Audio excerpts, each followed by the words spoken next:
We start off with the topic history. In the 17th century, the British started expanding their empire and made India one of their colonies. It was mainly used as a trading colony because they had many resources and spices that weren't available in Europe. The British colonizers obviously had a huge impact on the Indian people. Some positives to that were that they brought democracy and a proper law to India. Moreover, because of the resources they wanted to get, they did something against the poverty there because most Indian people had a job there and earned some money. I mean, it wasn't much, but at least something. And because they had to transport the resources from one place to another, they improved the infrastructure there heavily. And lastly, they brought the English language to India. But there also were many negative aspects. For example, they didn't establish education. They tried to, but they failed it. Then they basically divided the nation because only 10% were able to learn English and the other 90% obviously didn't. Then they didn't do anything against the caste system because they basically didn't care. And because India was a trading colony, they exploited the Indians heavily because they had to work under bad conditions for, not that much money. Because the British people obviously just wanted to get their resources from there and profit from them. On top of the colony, there was a Raj. In English, it means reign, and it was basically the British ruler over the colony. In 1947, the Indian Empire got divided into two parts: the Union of India and the Dominion of Pakistan.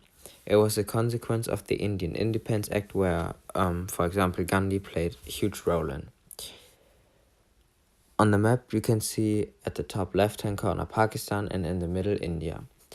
And still nowadays there's a conflict between them because they want the other country basically to be part of their country. So the Indian people want Pakistan to be part of India and the Pakistani want India to be part of Pakistan. Now we go on with the Indian independence. India became independent from Britain by 1970, but many Indian people wanted to stay with the British and so they joined the Commonwealth, which was a group of 52 states with the Queen on top of it. And in the Commonwealth, they wanted racial equality and national sovereignty. And that was obviously quite appealing to many Indian people. And they were also quite welcomed as workers because after World War II, the British people needed some workers to help out and rebuild some things there. Now we go on with Mahatma Gandhi. He obviously played a huge role in the Indian Independence Act. And after the partition of the Indian Empire, which I already mentioned, he wanted Hindus and Muslims to live peacefully together.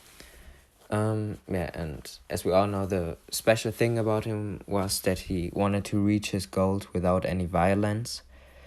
One of his famous things that he did was a hunger strike. But he was assassinated in 1948 by a fanatic Hindu. So caste is a type of social structure which divides people on the basis of inherited status. That means, depending on where you're born, you get your place in the system. So the caste system is more than 3,000 years old, and the word caste came in the 16th century by Portuguese travelers. First, it was like you get your caste depending on what you work, but later it was just where you're born, as I said. And the Indian government abolished the caste system in 1948. The characteristics are: you can't change a class, so you have to stay in the class you're born in nearly forever. And there's a strict hierarchy between the castes, so there are not equal rights. For example, you have to marry people of your same class, and you can't get any job when you're in a lower class. And for example, in restaurants, you are not allowed to speak with people from upper class. Yeah, that was the characteristics. And here you can see the picture of the different castes. I think you all can read it out. And yeah, below the names there stand common jobs the caste people do. Yeah. So now I'll go on with arranged marriages in India. The definition of it is, it's a type of material union where the bride and groom are selected by individuals other than the couple themselves. That means that, for example, family members, such as the parents, look for a groom and bride for their son or daughter. Arranged marriages existing since the 4th century, and first it was just upper families who make use of it, but later it spread out to the lower caste families too.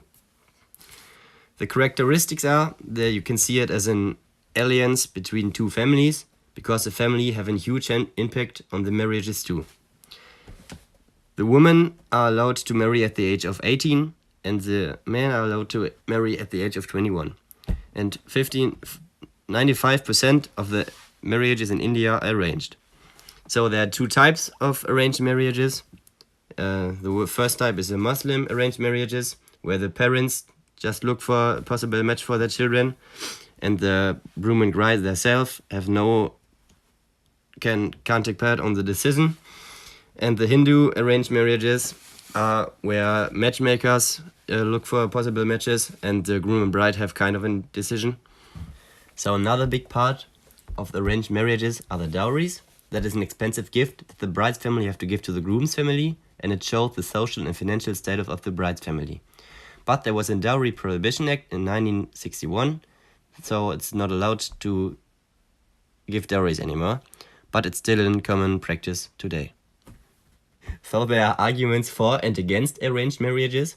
On the one hand, there's no stress to find a partner, and your partner has the same religion, culture, tradition, and values than you have, and the love with you and your partner can grow. So India has one of the lowest divorcing rates in the world. And you will keep up a good relationship to your family because you have much contact to your family. But on the other hand, you don't have a choice with your partner, and you'll miss out very much experience such as dating. And the dowry causes much pressure on the family, and parents who don't have much money won't be able to get their children married. In India today, there are many problems, but many advantages too. The problems are that there are less women in India because girls get killed after birth by parents who'd rather have a son. There's much violence against women, and even policemen and politicians are involved too. And the society doesn't really care about that.